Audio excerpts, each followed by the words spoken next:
Hi, Murtaza. Hey, Bob. How you doing? Good. How about yourself? Pretty good. Let me introduce us. I'm Robert Wright. This is the Wright Show. You are Murtaza Hussain. You're a journalist.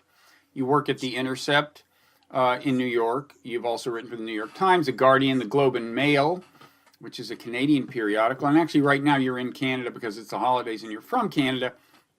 But normally you work in New York.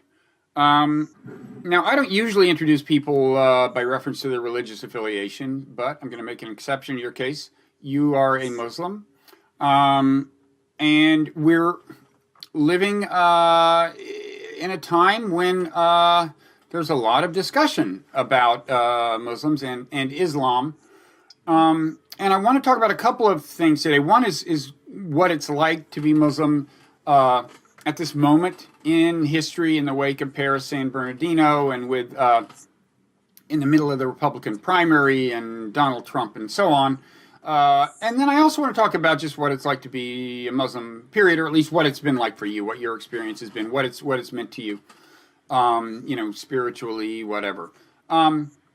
So for starters, I assume what it is like to be Muslim has changed over the last year or two. There was one big change with 9/11, of course, but you're almost too young for that to for that to have registered much. But what has the change just been like over the last year? Well, I think that, I do vaguely remember 9/11. I was like a young teenager or mid-teenager when that happened. So I think for a lot of people who remember 9/11, we still think things are going to go back to normal one day, like normal as in before that time. But it's slowly dawning on people that that's never really going to happen. This is the new normal. And for people who are so young they don't remember it at all, this is just all they've ever known. Like this sort of hysteria and this whole perception of Muslims as being like a problem or being a threat within society. And I think that in the years that passed since 9/11, since the war started to taper off a little bit, it would seem that they were tapering off. There was a perception that there would be sort of a reprieve or some sort of return to that sort of normalcy. Maybe not completely, but to some degree. But with the last 2 or 3 years, with the rise of ISIS and all these other events which have happened, it's revived that whole sense of fear and sense of threat. And now it seems to be reaching levels which it never had reached before. And this Republican presidential primaries are just showing that, in fact, that being Muslim in America, being Muslim in a Western country, is going to be seem like a more fraught and more uncertain experience than it was before, even after 9/11. Mm-hmm. Mm-hmm. Have you been surprised at the way this has all been kind of processed politically? In other words, like how effectively it has worked politically for Donald Trump, for example, to say that we should ban all Muslims and various other people to say various other things. I mean, would you have guessed that saying these things would work so well politically? To be honest with you, it's not wholly surprising because when I look at the environment which has been created over the last decade or so, and it was particularly referenced to cable news. Like, if you watch cable news all the time and you take it dead seriously, it's not surprising that you might think that all Muslims are terrible or all Muslims are dangerous or you might exist in a perpetual state of fear. And when people have been so inculcated with that kind of worldview, and a politician comes along and sort of articulates it, he's someone who is, I guess I describe him as a populist or someone who his supporters describe as a person who tells it like it is. And, that's really a way of saying he tells it very ignorantly without any sort of nuance or deep level of understanding. Then, it doesn't baffle me that a lot of people, not a majority, think that this makes sense and they identify with it. And I read a very surprising statistic recently that apparently of Democrats polled, 45% of Democrats said they support his plan when his name is not mentioned. And when you mention his name, that number goes down to 25%. So a lot of people have these kind of views, even if they don't identify with Trump for partisan political reasons or even just aesthetic reasons that he's kind of a bore. And when you talk about cable news, you talking mainly about Fox, or do you think there's been a kind of failure more broadly in broadcast journalism? Oh yeah, I think it's definitely more broadly. I wouldn't even put Fox in this category. I just think of like CNN and MSNBC, which the majority of people get their worldview from these sort of outlets. Like most people are not reading books or reading the news even as much as they are watching television and having a worldview shaped by that. So, and the hysteria and the fear and the sometimes bigotry which you see on such outlets is not it's 24 hours a day, and it's not surprising me at all that a lot of people have now bought into it in a political way. When you say you don't put Fox in this category, I assume you mean you don't put them in cable news category per se because it's such a kind of ideological shop? No, I mean, I guess they are in the cable news bucket, but they're just so out of left field that I don't even know how to categorize it. But CNN, I suppose, is more impartial and more taken more seriously by more people, I guess. What are the kinds of failings you see in CNN and the more mainstream media? Well, I mean, I feel like every day there's a debate about Muslim people, and it's not like when they look at security issues, they don't frame it as a security issue in many cases. They frame it as a religious or an ethnic issue, which is intrinsically tied to security.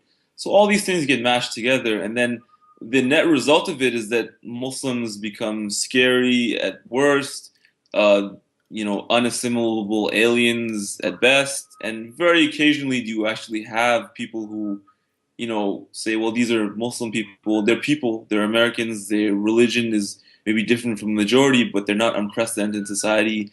And this the level. It's just cable news thrives off hysteria and salaciousness, and that does not bode itself or does not lend itself well to nuanced debates or understandings about these issues. I assume you've done the thought experiment. Like, imagine that there's like a bunch of San Bernardinos, right? Like, imagine that this starts accelerating. And what is your kind of worst fear? What is the worst fear you hear among other Muslims?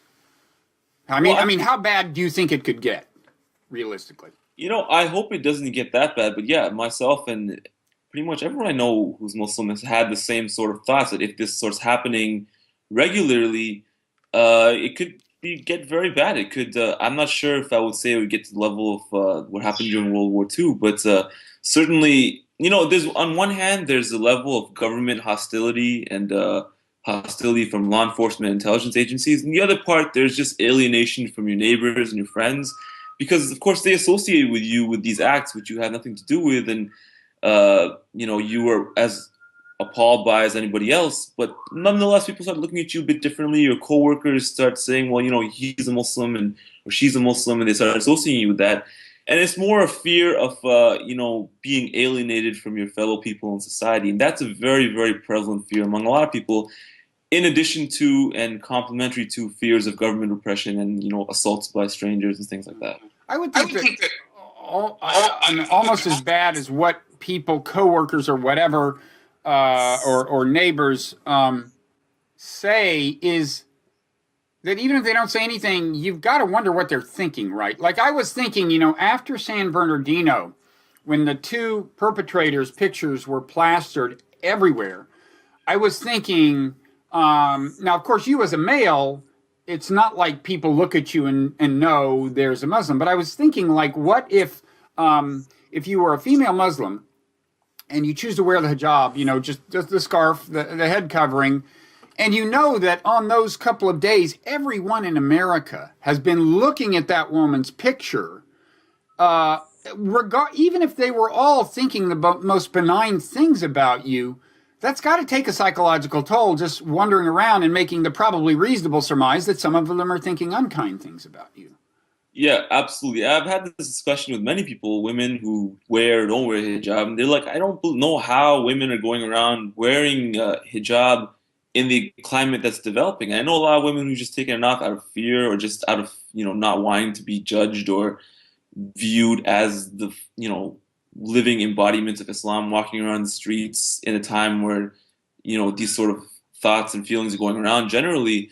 So, I mean, it's extremely difficult, and we think about it all the time. I don't know how women are doing it, and it takes a lot of mental fortitude to, to wear hijab in this kind of time. And, yeah, it has to take a psychological toll, and it takes a social toll too, because you just can't be yourself because you're always being judged in this way. Mm-hmm. And how often do you actually hear things? Do you? I mean, I guess there's two ways you can hear things. You can talk. You can hear people talking about Muslims without them realizing that you are one, maybe, or just hear things in public. And then also, I guess people say things to you, maybe knowing that you are a Muslim. What's the range of stuff you hear? I find that when it comes to hostility, it really happens to women a lot more than men. They tend to get the brunt of it. Because of what we've just said, that they're more conspicuous as Muslims. Because of that, and also maybe because I'm not sure, like it's maybe like a sexist sort of way too, because men are maybe perceived as being more likely to, hostility could escalate. But women, not just with Muslim women, but generally, like people seem to think that women they can say more to them or have more leeway because they have less, they're perceived to have less strength or less liability to become hostile with you. To me, I'm lucky because I get to interact with people a lot who tend to be educated or be in the journalism or writing world. They tend to be more, they know who I am and they know that I can give some sort of take on it. But for the average person, all the time, they hear, and certainly I know this, my friends and siblings and cousins, they hear ignorant statements or questions, things which are born of fear, and really is happening like very, very often now. And like I know many people I know who've been like verbally assaulted or in public places in the last few weeks. And I think that there's a perception that's escalating. And even like you mentioned, I'm from Toronto originally, which is a very, very diverse city with a huge Muslim population. And I never thought I'd be hearing the things I'm hearing now of people, either being accosted or even violently assaulted, which is really happening now. So I think it's a really unprecedented moment, and it's probably going to get worse before it gets better in the immediate future. Mm-hmm. And when you hear people talk about Islam or talk about Muslims, I guess anywhere, ranging from cable news to on the sidewalk to questions people might ask you, what are the most common misconceptions about what it is to be Muslim? Well, I think that, when I look at ISIS, they're a militia which came up out of the destruction of, originally out of Iraq during the war. And then when there was a similar situation of social unrest in Syria, they ended up crossing over there and establishing themselves in a few cities too. So really, it's a small, localized phenomenon, which it should have been viewed that way. But because of the fact, like I think for the vast majority of people in Western countries who don't really have access to a lot of Muslims or don't have contact with a lot of them, they so much view this group as being the embodiment of Islam and Muslims far beyond its actual import in the world, which is not absolutely insignificant, but certainly is not representative of the 1400 years of Islam or 1.6 billion Muslims around the world. But when I talk to people, almost the first thing that comes off their tongue when they don't really know a lot about Islam is, well, ISIS is doing this, ISIS is doing that. But this is really a marginal sort of thing which has been blown out of proportion by the media in the sense of not putting it in context. So I think that a lot of people, they have questions which are related to the activities of this horrible group. But this group has nothing to do with most Muslims, observant Muslims, conservative Muslims, very conservative Muslims, Muslim theologians. They're not connected to this, but then they're viewed as being associated with it. All questions start from that basis point, which is really an extreme, crazy basis point for most people. Mm-hmm. And you read the kind of famous Atlantic piece in which the writer Graham Wood asserted that ISIS is not only Islamic, but, as he put it, quote, very Islamic, with very italicized. That was his view. He didn't quote anyone saying that. That was just Graham Wood. You, I think, wrote about it at the time. I assume you don't agree based on what you've said. Well, is there a way of summarizing what your critique of his logic is, or?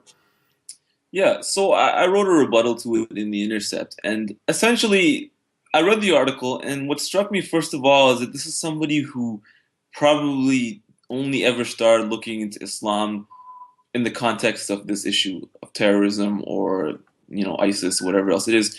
I've grown up. I went to Muslim schools. I've been very immersed and steeped in Islam in different ways, and I understand it, and I don't contextualize it. So to me, the claim that it's very Islamic based on the analysis he did was totally risible. He did not interrogate any of the sources which are normally, the normative sources of Islamic authority or legitimacy in the contemporary world or even before that. He just kind of asserted it based on their own propaganda and their own statements. So I think to an absolute layperson who has no idea about Islam, this could be a very compelling article. But to someone who understands Islam, the complexity of it, this article is just completely shallow nonsense. And that's kind of the way I took it. And that's not to say that he's a bad guy or he intended to do that. It was very clear to me that this was not a sophisticated analysis. It was a salacious one, and it sort of started from the questionable premise that you can understand any sort of political group by reading its propaganda. And that's the definitive way of understanding it. By that logic, you can read any country's propaganda and say, well, we're the most democratic, we're the most communist, but they're doing all these bad things. And he just kind of took that framework to this, terrorist group which used religion and accepted their claims at face value. I'm sure they're thrilled to find out they were the most Islamic against the objections of all the other Muslims in the world. I think there's actually evidence that they were thrilled and actually put it to propaganda use. I was involved in a Twitter exchange the other day where journalist Will Wilkinson was kind of saying, like, why the quibbling over the word "very"? Like the different, because I said, in my view, look, my view of religion is any given religion has so many different manifestations that if somebody says they are a Muslim or a Buddhist or whatever, and they're not denying any of the really core tenets of the religion, then I'm like, fine, okay, then let them just define what they are. So I'm not contesting the claim that you can view ISIS as Islamic, but the very Islamic thing is another question. And Will was like, why are you splitting hairs? Well, it's just one word, very. But it seemed to me that, and I wrote about this at the time, that in a climate where anti-Muslim bigotry could get out of hand depending on events and this was before San Bernardino, phrases like that matter, right? I mean, over 1 million, that thing has over 1 million Facebook likes, that article. It's the most read article in the history of The Atlantic. I mean, do you think it's, I know you don't. Of course, this is a question I know the answer to, but I was going to ask, do you think I'm crazy to worry? And I think I'm asking you that question because you will say I'm not crazy to worry. But what's your view on what the relationship is between phrases like that in highbrow media, authoritative media really respected like The Atlantic, and the way kind of prejudice unfolds and takes root? And there was a flurry of responses to that article, and it triggered a huge response on different ends of the spectrum. And Liz Brunig at the New Republic had a very good response, in my opinion. She kind of she said, well, let's think about what we're trying to do when we're debating the Islamic legitimacy of ISIS in this climate.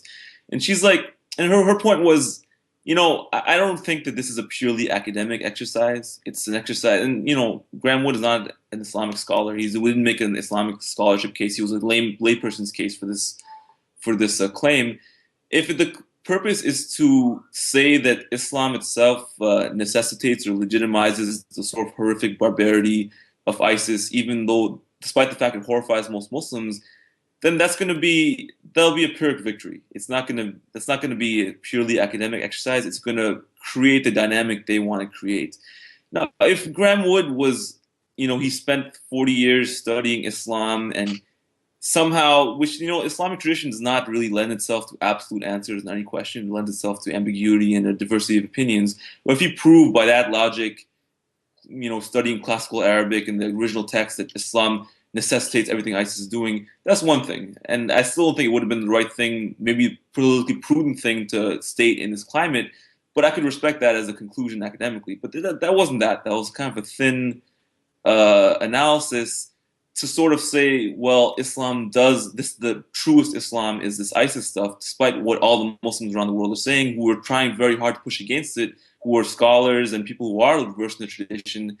And it undermined all of that because it was much more popular than any of the rebuttals or any of the efforts by Muslims to try to push back against it. So that ended up defining the narrative. And then it makes it much harder for the Muslims out there who are trying to fight an ideological war against this group, which, you're being encouraged to do so, but at the same time, you're being set back by the popularity and the wide dissemination of these sort of irritating treatises saying the opposite. So it's kind of a no-win situation. I don't know what to do. Yeah, yeah.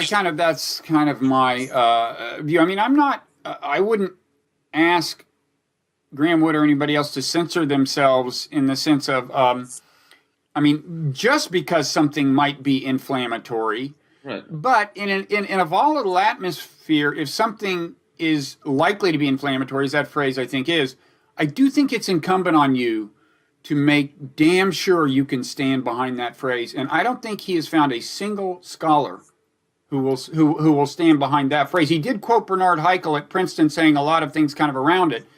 I've never heard Haeckel refer to ISIS as very Islamic, and I think, if the Atlantic can't give us a reputable scholar who will validate that phrase, then they've got some explaining to do, given the environment in which they're working. But that's just my view.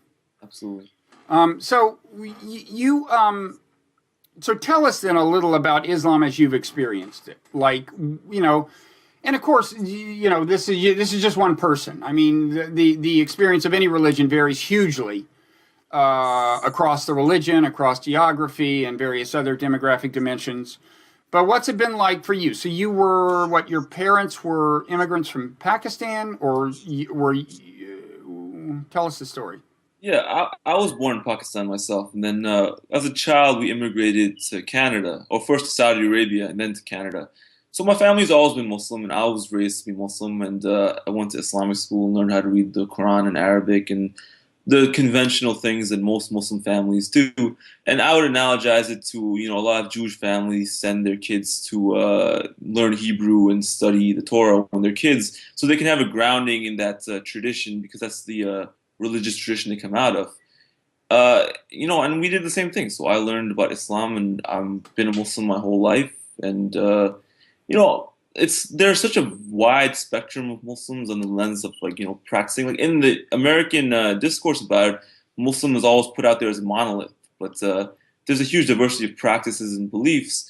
Pakistani Muslims, contrary to the perception of a lot of people, have traditionally been viewed as more liberal or having more, I would say, progressive outlook. And I think that's maybe changed in the last few decades, given what's changed around the world. But that's been the historical background of South Asian Muslims. And I think my family fit into that quite well. 100% Muslim and practicing, but nothing to do with the Wahhabism or the things that have come out of, started to rise in prevalence in the last few years. Right. So Wahhabism is this conservative strain, I guess, associated largely with Saudi Arabia. I'm not an expert on this, and I kind of get mixed up between Salafi and Wahhabi. They're not exactly the same. They're related and whatever. But one question I have is, I mean, Saudi Arabia's been criticized for fueling the spread of a really austere conservative strain of Islam that is, I guess, more conducive to the kind of interpretation you get within ISIS than the other strains of Islam, which have been more prolific globally. Are there like, I mean, I know you probably don't haven't had much contact with Pakistan lately, but are there like Saudi funded madrasas in Pakistan and so on that are extremely conservative in this way? Yeah, there are schools like that in Pakistan and elsewhere which are funded by Saudi money.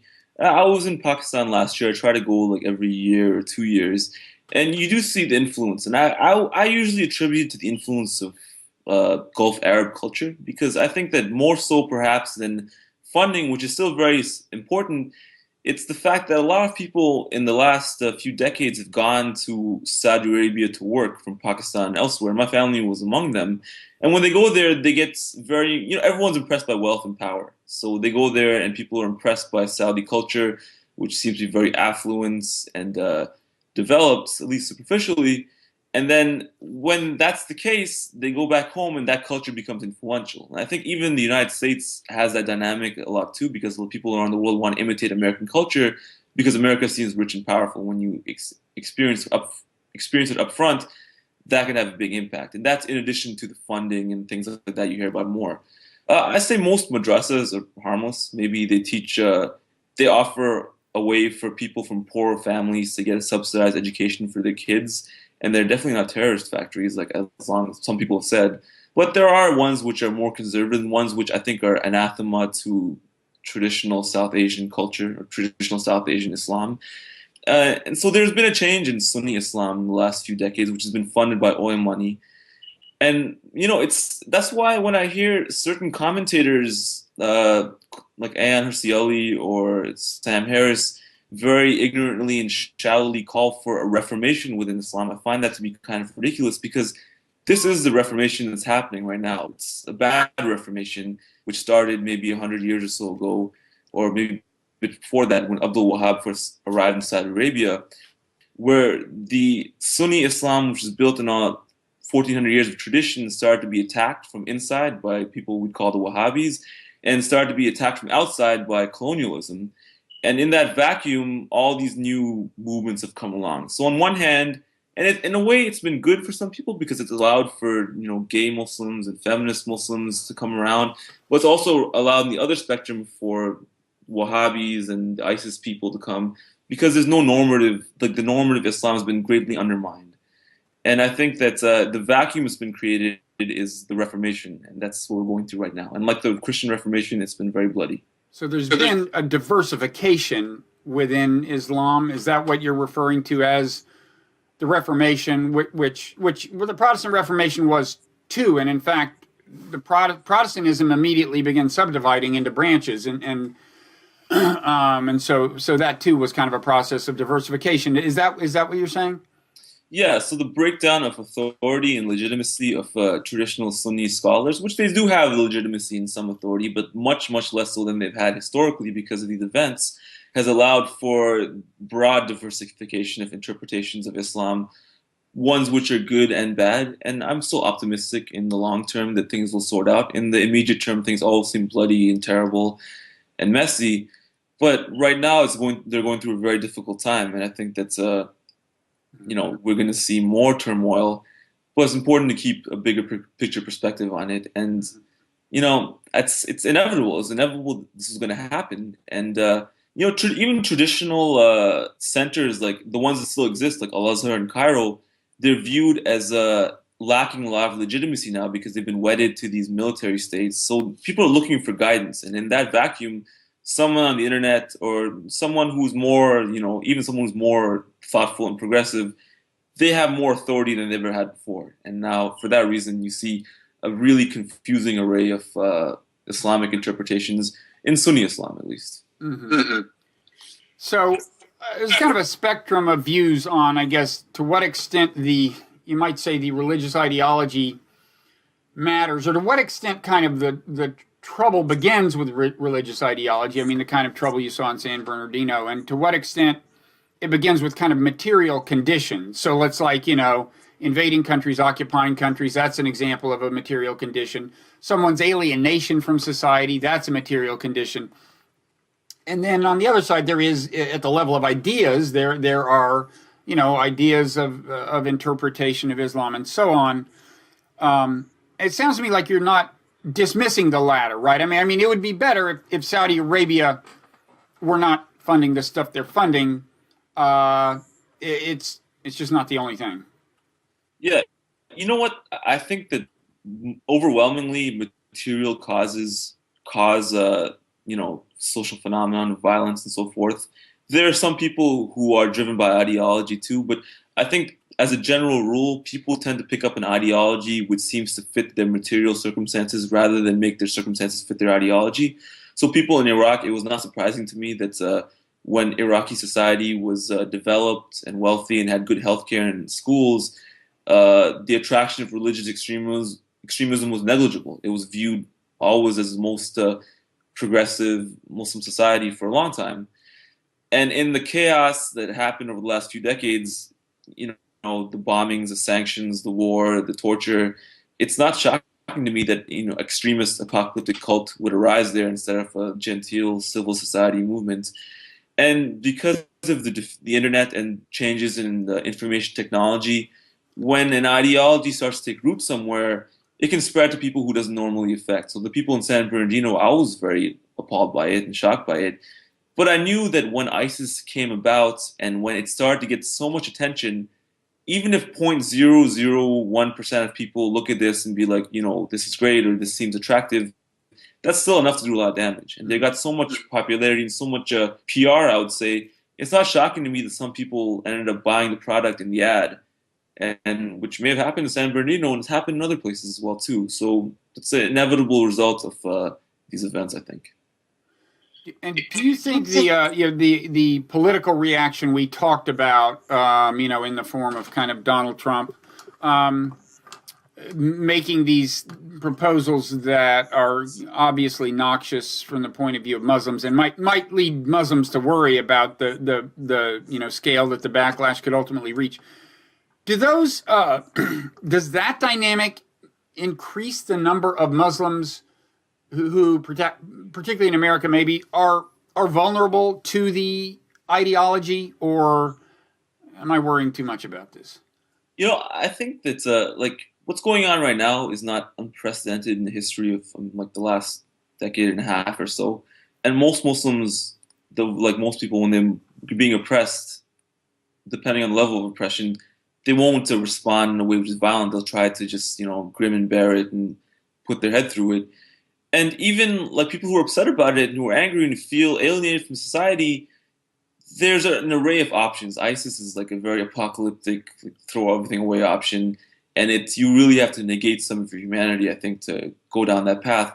So I think generally it won't drive recruitment for groups like that because they're so off the spectrum of normal political responses to oppression that I think something else is an apocalyptic sort of connotation there. So I don't think so, and I think Hillary Clinton was wrong when she said that Donald Trump is being used as a recruitment tool for ISIS because, at the end of the day, Donald Trump hasn't really killed anybody. He hasn't invaded any countries. He's said some bombastic things on TV, and he's made some threats, and that's not really that significant. But if there were to be a situation where Muslims were being excluded from American life and America set itself up as a completely anti-Muslim country, I wouldn't be surprised if that drove some, but not a significant number of people towards ISIS. People become alien in other ways. They'll leave the country, or they'll just retreat into insular communities and things like that. So I'm not too worried about it spawning ISIS per se. Okay. And so what kinds of things do you worry about, or do you think have already had a big effect on making things kind of easier for ISIS and like-minded people? Well, when I think about the wars in the Middle East, I think that's really the root cause of what's happened over the last 10 years. And people have tried very diligently to try to detach the phenomena we're seeing today to those original causes. There was Amr Moussa, who's the head of the Arab League in 2002, warned that invading Iraq would open the gates of hell. And everyone ignored him and ignored all the other people who were saying that, predominantly Muslims who understand those countries very well, that this was going to lead to an apocalypse or a great disaster. And that was ignored. And now people are looking at this phenomenon as though it came out of thin air, or people are being attracted to it for nothing but atavistic, crazy religious reasons. But there are material causes at the base of it. And so I'm really worried about more instability in the Muslim world, Muslim countries, in the Arab countries. I'm not worried about American Muslims per se. I think that they're going to go through a difficult time, and I think things will probably get better before they get worse. But in the long term, I think that they'll weather this, and at the end of it, the country will be stronger, and American Muslims will have developed political antibodies to protect themselves and to integrate themselves. And in the West more broadly, I still am quite optimistic. But I just feel that historically, the position of immigrants and minorities has always been some case wedded to events in their countries of origin. And if things continue to deteriorate there, we could be targeted by discriminatory laws. We could end up being a despised minority within the United States. And when that happens, you're kind of at risk. Even if anything happens to you directly, if there's a major economic collapse or there's another 9/11 type event, then something really bad could happen. I don't think that will happen. I think that things will be okay, but that's really a risk, which I think looms over a lot of people. Okay. You said you think things will get better before they get worse. I think you meant the opposite, right? Things will probably get worse before they get better. And when you said things over there could make things worse. You mean in the Middle East? In the Middle East, right? Muslim majority countries, if these countries continue to be racked by war and chaos, this is an arc of chaos all the way from Libya to Yemen. It's quite unprecedented what's going on there. These formerly stable countries are imploding, and that was sparks from that are inevitably going to hit Europe and hit the United States to some degree.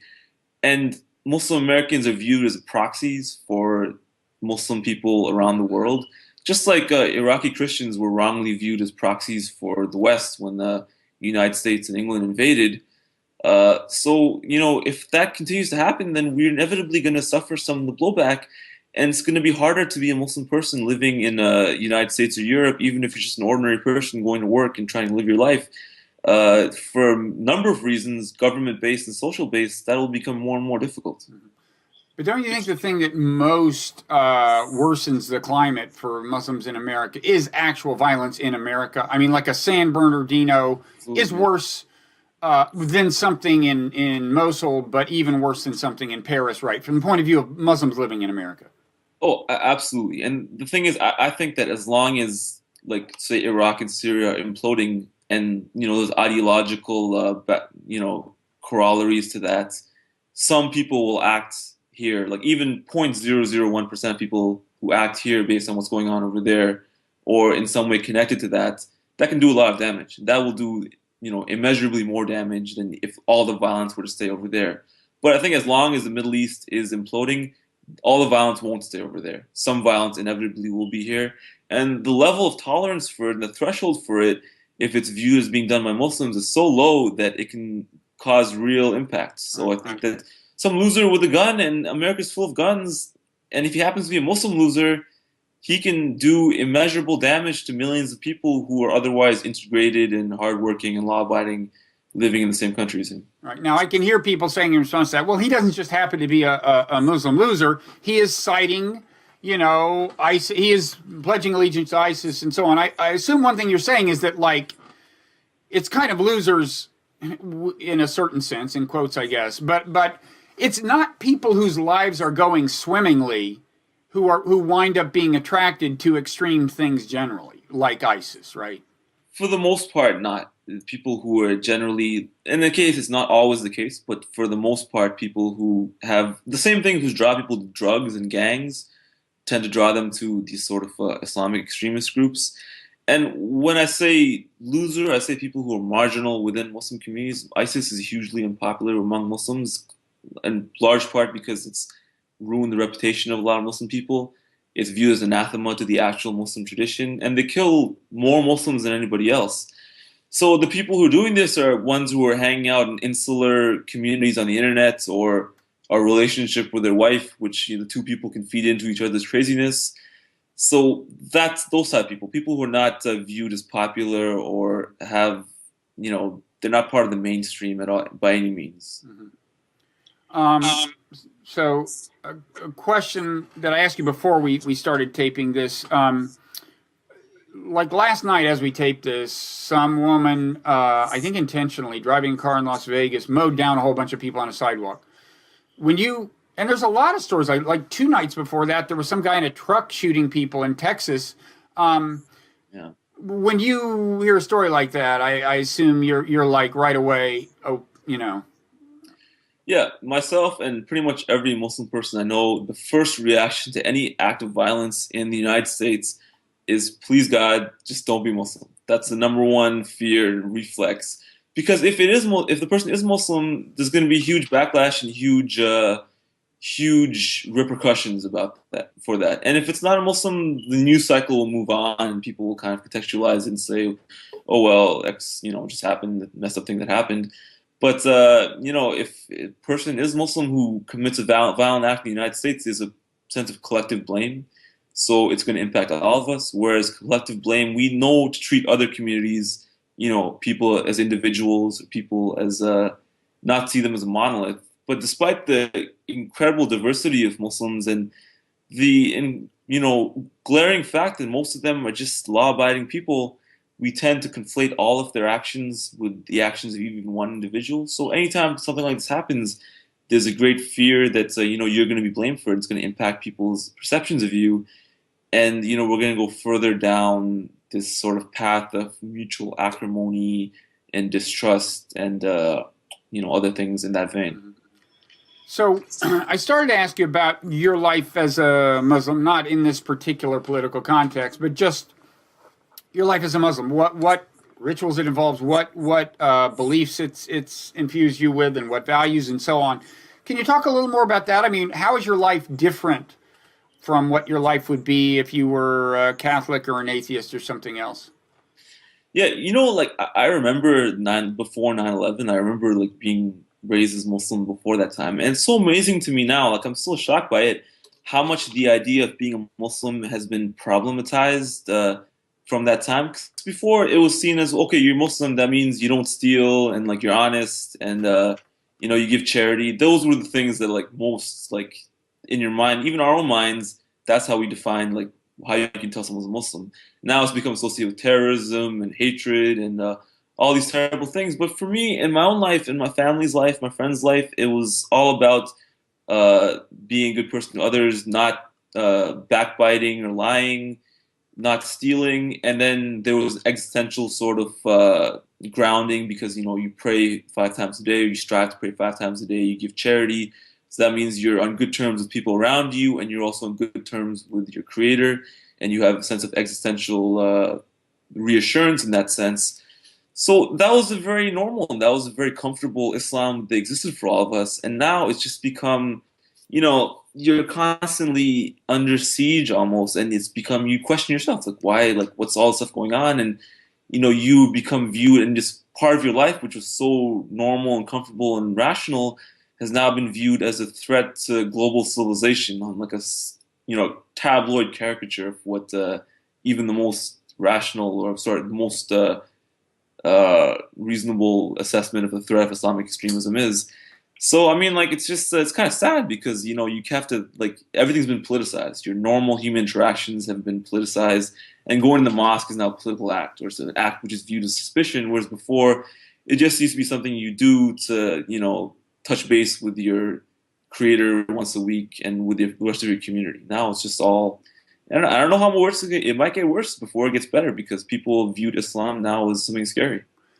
So you go to mosque on Fridays, and are you saying that now just consciousness of the political moment and its connection to Islam is in your mind all the time you're at mosque, or when you walk in the mosque, in a way that just has changed the experience?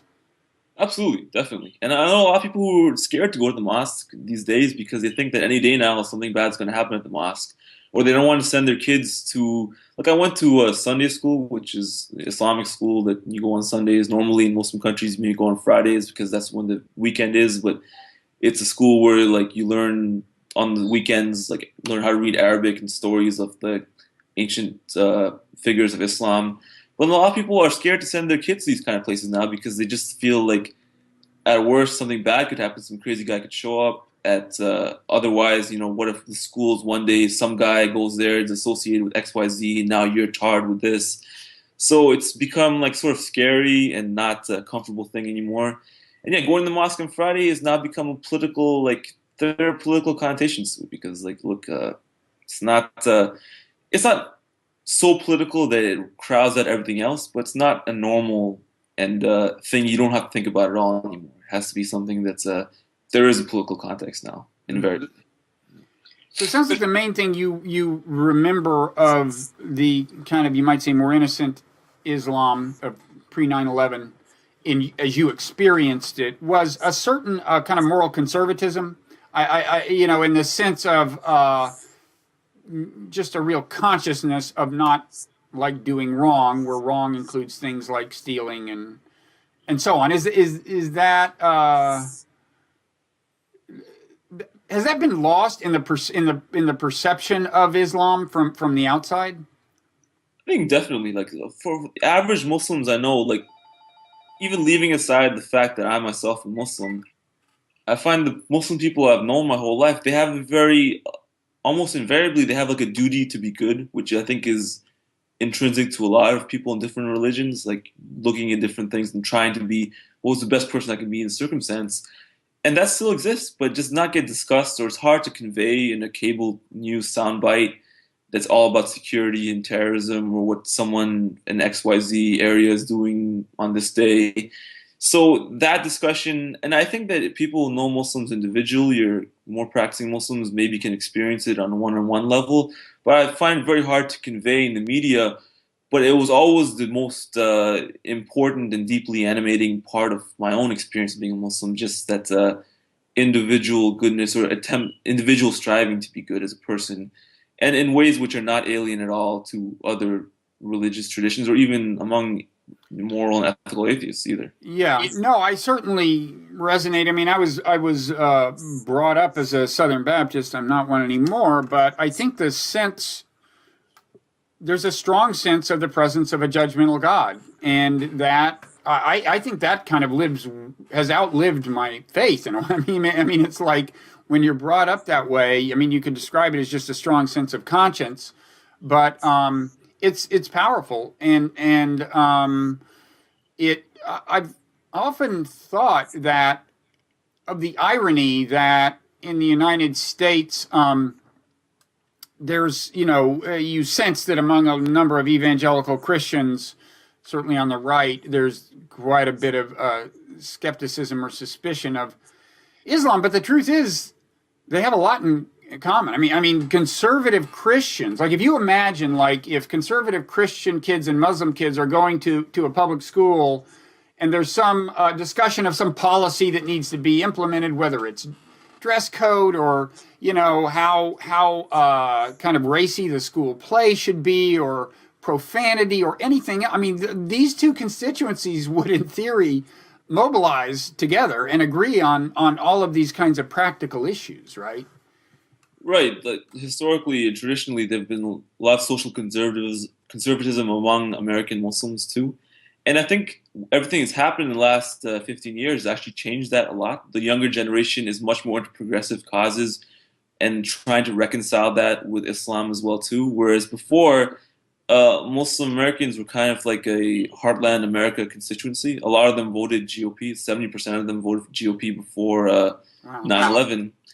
So, and because of that reason, because there was kind of the same sort of affinities that existed among conservative Christians, or just more conservative people in the United States existed there. But I noticed from my own experience, the younger generation is much more into progressive causes, and there's like it's not exactly the most easy thing to do to reconcile progressivism and religion, but they're trying very hard to do it because they want to keep their Muslim identity, but they also want to have LGBT rights and feminism, things like that. So they're sort of crafting a new sort of way to practice and think about Islam, which in a way is sort of an interesting byproduct of this the scrutiny they've been under for the last growing up.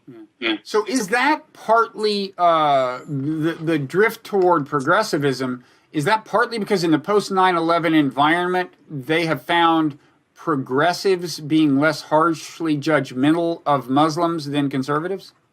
Yeah, absolutely. Like, definitely, it's the case that when everything that happened, and then the backlash, it was the left, and not exclusively, but certainly more vociferously, and progressive figures who traditionally they defended religious minorities in society, and they did that for Muslims, although there are some stirrings that may not continue in the future.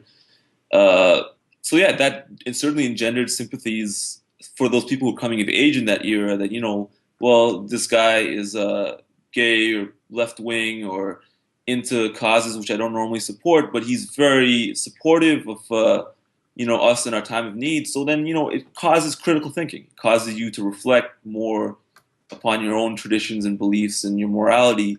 And I think it's an ongoing process of reflection that's happening today. That's interesting. Well, we've talked about some people who have responded. I mean, people such as Donald Trump who have responded in ways I think we consider unproductive, to say the least. Do you have in your mind kind of a ranking of like the Republican presidential candidates in terms of how noxious you find them? I mean, several of them have have not been very liberal-minded, I would say. But do you scale them that way? Okay, Ted Cruz is number one on my most the worst one Worse list. Like, worse than Trump? absolutely, because the problem with Ted Cruz is he is the he can portray himself as the responsible one or the one who's serious. So he has the same views as Donald Trump pretty much, but he just his aesthetic is palatable enough to appeal to a lot more people. Whereas Donald Trump is obviously very bombastic and sort of buffoonish, and that's still appealing to a lot of people, but it'll put him at a ceiling. Whereas Ted Cruz can make the same ideas respectable enough that people go along with them. Ben Carson is number two for me. Like I just don't know. Like Ben Carson is so crazy and so like seemingly. I don't really know how to contextualize him. I would not want to receive brain surgery from him anytime after this presidential candidacy. Yeah, especially if he hears what you just said. But Right, go right. ahead. Then he's not going to be doing his best job, I think, either. And then Donald Trump, number three, for the Muslim stuff, but also I think the things he said about Latino Americans and Mexican undocumented immigrants, that should have put him beyond the pale way before anything happened before. So it's not totally surprising to me he's saying things he's saying now about Muslims, because he really sort of laid the groundwork for his hate monger with Latinos. And I'm surprised that society let him, like, there was no red line, or like people still let him go on Saturday Night Live after expressing hatred towards so many people. And I didn't know you could actually get away with doing that in America today, to alienate a huge constituency of Hispanic Americans. But apparently you can, and he's still plugging ahead with it. So, and then the rest are just kind of a blur. I mean, they've said nothing. I guess, are there any of them who have really stood out as kind of models of leadership? Like I think back to the moment when people were saying, Obama's a Muslim. No, he's not. No, he's not. And Colin Powell on a talk show, to his credit, said, what would it matter if he was? That's the scandal here, is that people are talking about it as if it's a bad thing. That was... I thought that was impressive. Have I missed something that one of the Republican presidential candidates has said that's really kind of courageous or redeeming? It's really sad because like there are a lot of great Republicans that have been, over the years. Like John Huntsman was someone in the last presidential cycle who I thought embodied the respectable and like smart conservatism which America could benefit from. But the Overton window has been moved so far that it's hard for people like that to get in. Like John Kasich is like lauded as like the voice of sanity in the room, but he's just a normal person. He's acting like a normal individual in a room full of crazy people. So I mean, I guess he would be the one, and even to some extent Carly Fiorina. But it's just that no one is really vociferously standing up for decency or common sense on that platform. So there's not really any of them that stand out to me as an exemplar of it, but there have been in the past. It just feels like every presidential cycle, the party becomes more and more unhinged. And that's not a good thing. Like it's maybe some like, schadenfreude from that if you're a Democrat, but it's not a good thing for the United States or for democracy to have one party completely lose its mind. Yeah. Now, leaving aside Republican presidential candidates, in closing, are there any other people who kind of deserve credit for standing up and doing the right thing? Maybe prominent people we've heard of, or maybe acts of charity and kindness you've observed in just everyday life. I don't know. What are some things that we might find more inspiring than Donald Trump?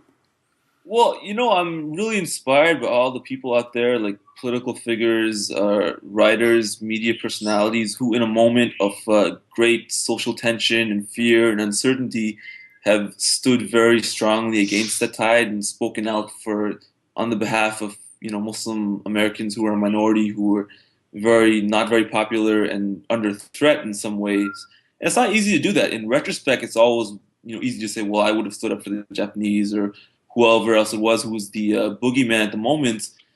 But, it takes some courage. And those people out there who say, well, the courageous things to speak out against Muslims right now, well, that really doesn't make much sense to me right now, because like anyone can like pile on the Muslim bandwagon, no problem. But people who, in this grave moment, and, when there are acts of violence happening on both sides, especially terrorist attacks happening, to say, we cannot stereotype, we have to think critically and not give in to our worst reflexes. Those people really are inspiring to me, and there are a lot of people. Like I can't even think right away of one who stands out to me more than anybody else, because there are quite a few voices.